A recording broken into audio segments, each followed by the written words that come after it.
एक अजीब सवाल से शुरू करते हैं। सोचिए एक मॉलिक्यूल है जिसके सेंटर में एक एटम फंसा हुआ है, मतलब चारों तरफ से भीड़ से घिरा हुआ है। लॉजिक तो यही कहता है कि उस तक पहुंचना मुश्किल होगा, इसलिए वो कंपाउंड कम रिएक्टिव होना चाहिए। लेकिन क्या हो अगर मैं कहूं कि कुछ खास सिचुएशंस में यही भीड़ उस कंपाउंड को और भी ज्यादा रिएक्टिव बना देती है। और यही पैराडॉक्स, यही अजीब सी बात आज की हमारी गहरी चर्चा का सेंटर पॉइंट है। हम हैलो एल्केन्स और हैलो अरीन्स यूनिट से एक ऐसी बुनियादी कॉन्सेप्ट को समझेंगे जो देखने में सिंपल लगती है पर है बहुत पावरफुल। क्लासिफिकेशन। Okay, classification. सच कहूं तो जब मैंने ये पहली बार पढ़ा था, मुझे लगा ये बस एक बुक कीपिंग एक्सरसाइज है, चीजों को साफ सुथरे डब्बों में डालना, प्राइमरी, सेकेंडरी, टर्शरी। पर आप कह रहे हैं कि एक पावरफुल टूल है। इस सिंपल सी ग्रुपिंग में इतनी प्रिडिक्टिव पावर आती कहां से है? इसकी पावर इस बात में है कि ये हमें मॉलिक्यूल के सोशल एनवायरनमेंट के बारे में बताती है। सिर्फ एक नज़र डालकर आप उसके रिएक्शन का पूरा फ्यूचर प्रिडिक्ट कर सकते हैं। एक बार आपने कंपाउंड को क्लासिफाई कर लिया तो आप तुरंत बता सकते हैं कि वो SN1 रिएक्शन देगा या SN2। ये एग्जाम्स में नंबर बचाने से लेकर लैब में आगे जाकर नए मॉलिक्यूल्स डिजाइन करने तक हर चीज के लिए क्रूशल है। तो चलिए इस सोशल एनवायरनमेंट की तह तक चलते हैं, बिल्कुल शुरू से। ये क्लासिफिकेशन आखिर है क्या और हम इसे आम शब्दों में कैसे समझेंगे? बिल्कुल सरल शब्दों में, क्लासिफिकेशन हैलो एल्केन्स को ऑर्गेनाइज करने का एक तरीका है। हम सिर्फ एक चीज देखते हैं, जिस कार्बन एटम से हैलोजन जुड़ा है वो खुद कितने और कार्बन एटम से डायरेक्टली जुड़ा हुआ है। अगर वो कार्बन एक और कार्बन से जुड़ा है तो वो प्राइमरी यानी 1 डिग्री है। सिंपल, एक पड़ोसी कार्बन मतलब प्राइमरी एकदम। अगर वो कार्बन 2 और कार्बन एटम से जुड़ा है तो सेकेंडरी यानी 2 डिग्री, और अगर 3 और कार्बन एटम से तो टर्शरी यानी 3 डिग्री। हम हाइड्रोजन या किसी और चीज को नहीं गिनते, सिर्फ और सिर्फ पड़ोसी कार्बन्स को। तो ये तो आसान लग रहा है। इसका मतलब अगर मुझे इसका एक एग्जाम परफेक्ट डेफिनेशन देना हो तो वो क्या होगा? उसके लिए एक एंकर डेफिनेशन है जो हमेशा काम आएगी। A primary 1 degree haloalkane has the halogen bonded to a carbon atom that is connected to only one other carbon atom. A secondary 2 degree haloalkane has the halogen on a carbon connected to 2 carbon atoms. A tertiary 3 degree haloalkane has the halogen on a carbon connected to 3 other carbon atoms. ठीक है, definition clear है, लेकिन यहाँ पर ऐसी कौन सी आम गलतीफहमी है जो सबसे ज्यादा परेशान करती है? वो कौन सा ट्रैप है जिसमें स्टूडेंट्स अक्सर फंस जाते हैं? सबसे बड़ा ट्रैप ये सोचना है कि सारे हैलोएल्केन्स एक ही तरह से रिएक्ट करते हैं। स्टूडेंट सोचते हैं कि बस हैलोजन को हटाकर कुछ और लगा देना है, लेकिन वो भूल जाते हैं कि रिएक्शन का रास्ता वो हैलोजन अकेला तय नहीं करता। उस कार्बन का टाइप, प्राइमरी, सेकेंडरी या टर्शरी ही असली डायरेक्टर है जो रिएक्शन के पूरे पाथवे को कंट्रोल करता है। यही इस कॉन्सेप्ट का दिल है। अब यहाँ पर मामला और भी दिलचस्प हो जाता है, क्योंकि 1 डिग्री, 2 डिग्री, 3 डिग्री थोड़ा एब्स्ट्रैक्ट है। इसे आसान बनाने के लिए इसे किसी रियल वर्ल्ड सिचुएशन से जोड़ सकते हैं। कोई एनालॉजी? हाँ, इसके लिए एक बेहतरीन एनालॉजी है, द डिलीवरी सर्विस मॉडल। सोचिए कि एक न्यूक्लियोफाइल एक केमिकल पैकेज डिलीवर करने जा रहा है कार्बन एटम को। तो एक प्राइमरी 1 डिग्री हैलोएल्केन एक ऐसी जगह पैकेज डिलीवर करने जैसा है जो एक डिटैच्ड हाउस हो, बिल्कुल खुली सड़क पर। डिलीवरी पर्सन यानी हमारा न्यूक्लियोफाइल आसानी से पीछे के दरवाजे तक जा सकता है, कोई रोक टोक नहीं, कोई भीड़ नहीं। बिल्कुल साफ रास्ता, पीछे से अटैक करना आसान। SN2 रिएक्शन के लिए परफेक्ट सिचुएशन, समझ गई। और सेकेंडरी हैलोएल्केन एक टाउन हाउस में डिलीवरी जैसा है। थोड़ा भीड़भाड़ है, पड़ोसी हैं, कार पार्किंग में थोड़ी दिक्कत हो सकती है, डिलीवरी हो सकती है पर थोड़ी मेहनत लगेगी, रास्ता थोड़ा सा ब्लॉक है। ठीक है, थोड़ी रुकावट। तो मैं टर्शरी का तो अब अनुमान लगा सकती हूँ, वहां तो पूरा ट्रैफिक जाम होगा। बिल्कुल सही अनुमान। टर्शरी हैलोएल्केन एक बड़े हाई सिक्योरिटी अपार्टमेंट कॉम्प्लेक्स के ठीक बीच में पैकेज पहुंचाने जैसा है। चारों तरफ दीवारें हैं, सिक्योरिटी गार्ड्स हैं और लोगों की भीड़ है। न्यूक्लियोफाइल के लिए वहां तक सीधे पीछे से पहुंचना लगभग नामुमकिन है। केमिस्ट्री में इस भीड़ भाड़ को हम एक बहुत इंपॉर्टेंट टर्म से जानते हैं, स्टेरिक क्राउडिंग या steric hindrance. Right, steric crowding. और ये सिर्फ हैलोएल्केन्स तक सीमित नहीं है, ये ऑर्गेनिक केमिस्ट्री का एक यूनिवर्सल प्रिंसिपल है। एंजाइम्स में एक्टिव साइट्स से लेकर प्रोटीन फोल्डिंग तक हर जगह मॉलिक्यूल्स के इस पर्सनल स्पेस का ख्याल रखा जाता है। लेकिन इस कॉन्सेप्ट को केमिस्ट्स ने बनाया ही क्यों? ऐसी क्लासिफिकेशन की जरूरत क्या थी? जरूरत थी रिएक्टिविटी को प्रिडिक्ट करने की, बिना बार बार मेहनत करके एक्सपेरिमेंट किए। 1930s में क्रिस्टोफर इंगोल्ड जैसे केमिस्ट्स ने SN1 और SN2 रिएक्शंस के बीच के इस फर्क को समझाया। उन्होंने देखा कि कार्बन का टाइप ही रिएक्शन के मैकेनिज्म और उसकी स्पीड को कंट्रोल करता है। ये क्लासिफिकेशन उसी रिसर्च का नतीजा है। आज फार्मास्यूटिकल इंडस्ट्री में दवाइयां बनाने से लेकर पॉलीमर इंडस्ट्री में नए मटेरियल्स डिजाइन करने तक सभी इस सिंपल से रूल का इस्तेमाल करते हैं। चलिए इस स्टेरिक क्राउडिंग को और आसानी से महसूस करने के लिए एक मेंटल मूवी बनाते हैं। अगर आंखें बंद करके इसे इमेजिन करना हो तो कैसे करेंगे? बिल्कुल। Picture a person sitting at a table. उसके 4 हाथ हैं जो कार्बन के 4 बॉन्ड्स को रिप्रेजेंट करते हैं। एक हाथ में उसने हैलोजन पकड़ा हुआ है। अब प्राइमरी केस में वो पर्सन एक लंबी बेंच के कोने में आराम से बैठा है। उसका हैलोजन वाला हाथ बिल्कुल खुला है, आसपास कोई नहीं। एक दूसरा पर्सन जो हमारा न्यूक्लियोफाइल है, आराम से आकर उस हाथ को पीछे से टैप कर सकता है। Back side attack. Easy access, clear pathway. अब इस मूवी का क्लाइमैक्स, टर्शली का केस, यहाँ क्या हो रहा है? टर्शरी केस में वही पर्सन अब 3 और लोगों से घिरा हुआ बैठा है। उसका हैलोजन वाला हाथ उन लोगों के बीच में फंसा हुआ है। अब अगर न्यूक्लियोफाइल को उस तक पहुंचना है तो उसे इस पूरी भीड़ से लड़ना पड़ेगा। और याद रखिए, SN2 रिएक्शन की शर्त यह है कि न्यूक्लियोफाइल हमेशा 180 डिग्री यानी पीछे से अटैक करता है। इस 3 डिग्री केस में ये ऑलमोस्ट इम्पॉसिबल है। भीड़ ने रास्ता पूरी तरह से ब्लॉक कर दिया है। बेहतरीन विजुअलाइजेशन। ठीक है, तो 1 डिग्री और 3 डिग्री के एक्सट्रीम्स तो समझ आ गए। एक SN2 के लिए सुपर हाईवे है, दूसरा डेड एंड। लेकिन उस टाउन हाउस का क्या जो बीच में फंसा है? सेकेंडरी हैलो एल्केन्स, वो कहाँ जाते हैं? उनका रास्ता कौन डिसाइड करता है? और यहीं पर केमिस्ट्री का असली मजा शुरू होता है। सेकेंडरी हैलो एल्केन्स एक बैटल ग्राउंड है। यहाँ SN1 और SN2 दोनों मैकेनिज्म्स आपस में कंपीट करते हैं। ये एक ऐसी सिचुएशन है जहाँ मॉलिक्यूल कंफ्यूज रहता है।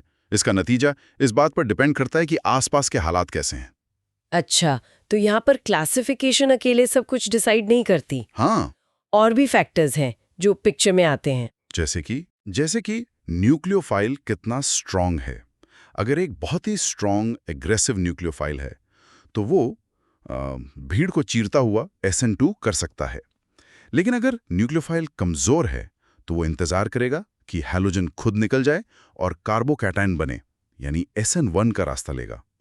इसके अलावा सॉल्वेंट का टाइप, पोलर प्रोटेक या एप्रोटेक, भी इस डिसीजन में एक बहुत बड़ा रोल प्ले करता है। तो 2 डिग्री के केस में क्लासिफिकेशन हमें पॉसिबिलिटी बताती है, सर्टेनिटी नहीं।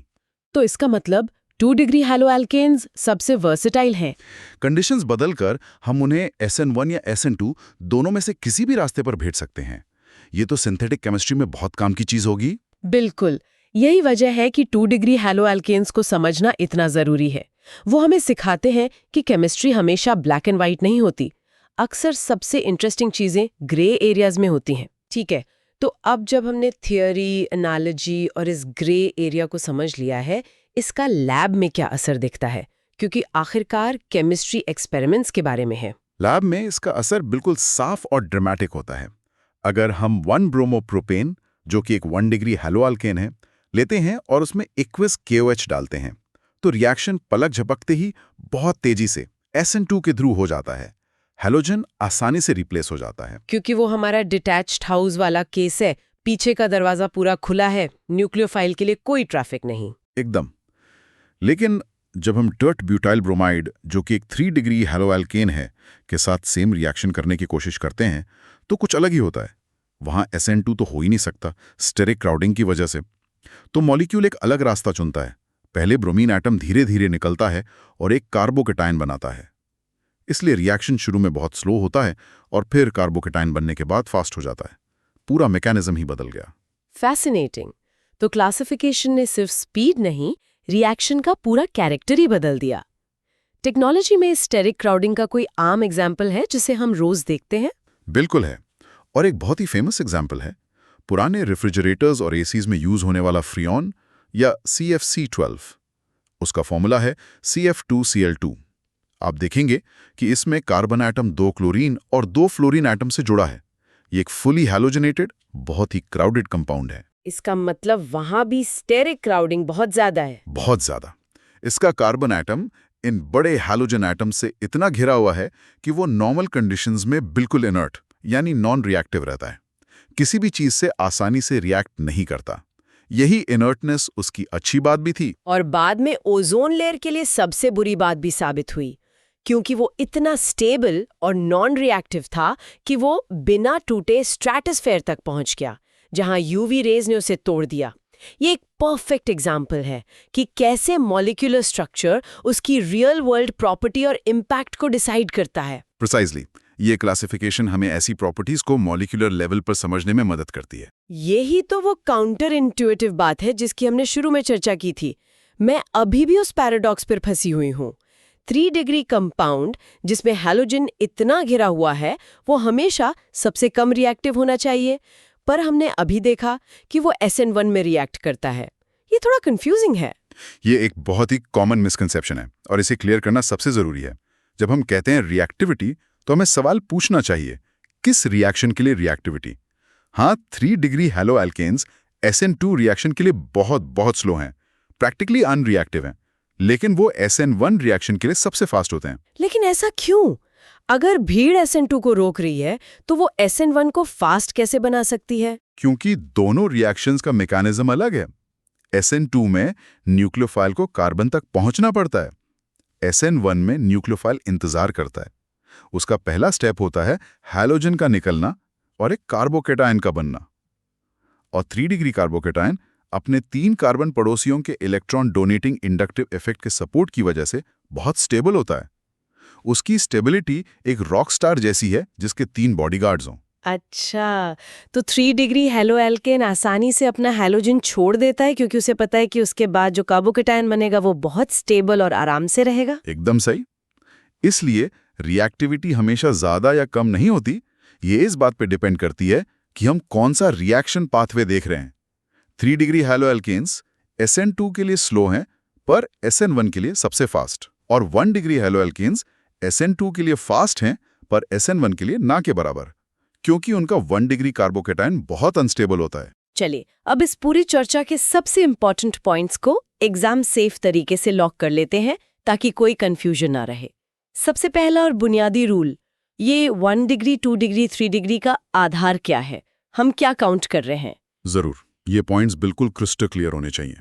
पहला पॉइंट, क्लासिफिकेशन हमेशा उस कार्बन के पड़ोसी कार्बन एटम्स पर डिपेंड करता है जिस पर हैलोजन जुड़ा है। हाइड्रोजन एटम्स या किसी और ग्रुप को काउंट नहीं करना है। ये सबसे इंपॉर्टेंट रूल है। ओके, फोकस सिर्फ कार्बन नेबर्स पर। Got it. दूसरा पॉइंट जो SN2 को ब्लॉक करता है। दूसरा point, 3 degree haloalkanes SN2 reaction इसलिए नहीं दे पाते क्योंकि 3 बड़े कार्बन ग्रुप्स न्यूक्लियोफाइल का रियर साइड अटैक ब्लॉक कर देते हैं। इस कॉन्सेप्ट का नाम है स्टेरिक क्राउडिंग। एग्जाम में ये टर्म लिखना आपके आंसर को बहुत स्ट्रांग बनाता है। स्टेरिक क्राउडिंग, ठीक है। और तीसरा सबसे इंपॉर्टेंट पॉइंट जो SN1 का रास्ता खोलता है। तीसरा पॉइंट, कार्बोकेटायन की स्टेबिलिटी का ऑर्डर हमेशा याद रखें। 3 डिग्री सबसे स्टेबल है, उसके बाद 2 डिग्री और 1 डिग्री सबसे कम स्टेबल। यही वजह है कि 3 डिग्री हैलो एल्केन्स आसानी से SN1 रिएक्शन देते हैं, क्योंकि उनका इंटरमीडिएट कार्बोकेटायन स्टेबल होता है। 1 डिग्री कार्बोकेटायन इतना अनस्टेबल है कि वो बनता ही नहीं, इसलिए 1 डिग्री हैलो एल्केन्स SN1 के रास्ते से जाना पसंद नहीं करते। तो आज की इस गहरी चर्चा को अगर हम समेटें तो कुछ मुख्य बातें सामने आती हैं। सबसे पहले, हैलो एल्केन्स का क्लासिफिकेशन प्राइमरी, सेकेंडरी, टर्शरी सिर्फ इस बात पर डिपेंड करता है कि हैलोजन वाला कार्बन कितने और कार्बन से जुड़ा है। बिल्कुल, और क्लासिफिकेशन का आधार कार्बन है, हाइड्रोजन नहीं। ये एक बुनियादी सच है जिसे भूलना नहीं है। दूसरी बात, इसे याद रखने के लिए डिलीवरी सर्विस की एनालॉजी सबसे बेहतरीन है। 1 डिग्री मतलब एक खुला डिटैच्ड हाउस जहां बैक साइड अटैक आसान है, और 3 डिग्री मतलब एक भीड़ भाड़ वाला अपार्टमेंट कॉम्प्लेक्स जहां स्टेरिक क्राउडिंग की वजह से न्यूक्लियोफाइल का पहुंचना मुश्किल है। हाँ, ये स्टेरिक क्राउडिंग को विजुलाइज करने का एक शानदार तरीका है। और सबसे जरूरी टेक अवे, ये क्लासिफिकेशन रिएक्शंस को प्रिडिक्ट करने का सबसे पावरफुल टूल है। 1 डिग्री कंपाउंड्स भीड़ न होने के कारण SN2 पसंद करते हैं और 3 डिग्री कंपाउंड्स स्टेबल कार्बोकेटायन बनाने की वजह से SN1 पसंद करते हैं। रिएक्टिविटी रिलेटिव, एब्सोल्यूट नहीं। एकदम सही। यही इस पूरे टॉपिक का सार है। लेकिन इससे एक और दिलचस्प सवाल उठता है। ये क्लासिफिकेशन हमें सब्स्टिट्यूशन रिएक्शंस प्रिडिक्ट करने में मदद करता है, पर सोचिए अगर हम कंडीशंस बदल दें, जैसे टेम्परेचर बहुत बढ़ा दें या एक स्ट्रॉन्ग बेस का इस्तेमाल करें। This raises an important question, क्या एक मॉलिक्यूल हमेशा सब्स्टिट्यूशन ही करेगा या वो कोई बिल्कुल अलग रास्ता, जैसे कि एलिमिनेशन, चुन सकता है? और उसकी 1 डिग्री, 2 डिग्री या 3 डिग्री क्लासिफिकेशन उस चॉइस को कैसे प्रभावित करेगी?